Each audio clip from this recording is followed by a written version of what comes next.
ایک کم عمر لڑکا بچپن کی زندگی ہے، بکریاں چراتے ہیں مکے میں۔ بکریاں چراتے چراتے ایک مقام پر بکریوں کو چرنے کے لیے چھوڑ دیتے اور خود دربار رسالت میں حاضر ہو کر بیٹھ جاتے اور حضور کی باتیں سنتے رہتے۔ گھر سے یہ تلقین کی جاتی تھی والدہ اور خالہ کی طرف سے کہ جس شخص نے نبوت کا اعلان کر رکھا ہے ان کے پاس مت بیٹھنا، مگر یہ بکریوں کو چرتا چھوڑ کر وہاں حاضر ہوتے اور دیر تک حضور کی خدمت میں بیٹھتے۔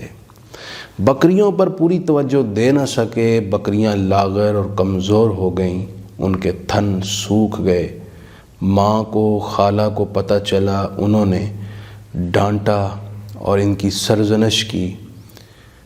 یہ آئندہ پھر حضور کی خدمت میں حاضر ہوئے اور ساری بات سنا دی۔ سرکار دو جہاں رحمت عالمیہ صلی اللہ علیہ وآلہ وسلم ان کی بکریوں کے پاس تشریف لائے اور ان کی بکریوں کے تھنوں پر ہاتھ مس کیا تو بکریوں کے تھن دودھ سے بھر گئے۔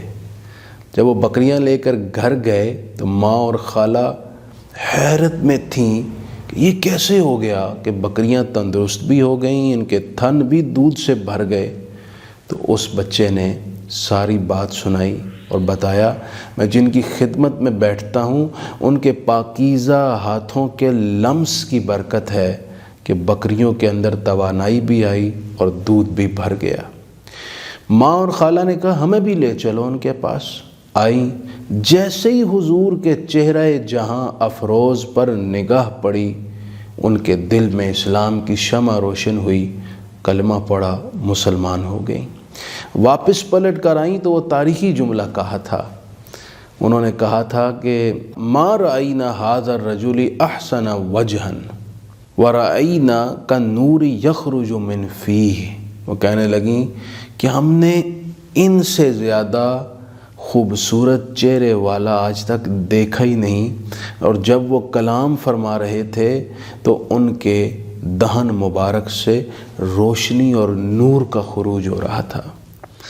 وہ کم سن صحابی جو بڑے ہوئے اور ان کا بہت بڑا کردار ہے اسلامی تاریخ میں، ان کا نام تھا حضرت ابو قرصافہ رضی اللہ تعالی عنہ۔ حضرت ابو قرصافہ اپنی آخری عمر میں فلسطین منتقل ہو گئے تھے اور فلسطین میں بڑے بڑے علماء اور شیوخ ان کی خدمت میں حدیث پڑھا کرتے تھے۔ ان کے ایک بیٹے کو رومیوں نے کسی جنگ میں گرفتار کر لیا اور قید خانے میں بند کر دیا، ایسی جگہ جہاں روشنی بھی نہیں آتی تھی۔ یہ تک معلوم نہیں ہو پاتا تھا کہ فجر کا وقت کیا ہے، ظہر کا، عصر کا، نماز کیسے پڑھی جائے، اندر تو روشنی بھی داخل نہیں ہوتی۔ تو اب حضرت ابو قرصافہ کا کردار دیکھیں، یہ اپنے علاقے میں آواز لگاتے کہ بیٹے ظہر کا وقت ہو چکا ہے۔ ان کی یہاں سے دی ہوئی آواز وہاں قید خانے میں بیٹے کے کانوں میں گونجتی اور وہ اس وقت کی نماز ادا کرتے۔ اقبال نے کہا تھا، عالم ہے فقط مومن جاں باز کی میراث، مومن نہیں جو صاحب ادراک نہیں ہے۔ کوئی اندازہ کر سکتا ہے ان کے زور بازو کا، نگاہ مرد مومن سے بدل جاتی ہیں تقدیریں۔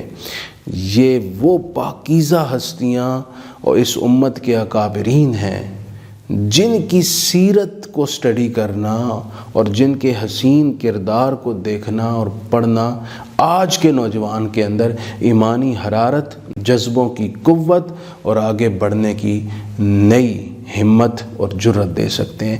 لہٰذا آج کے نوجوان کو ان کو فالو کرنا چاہیے۔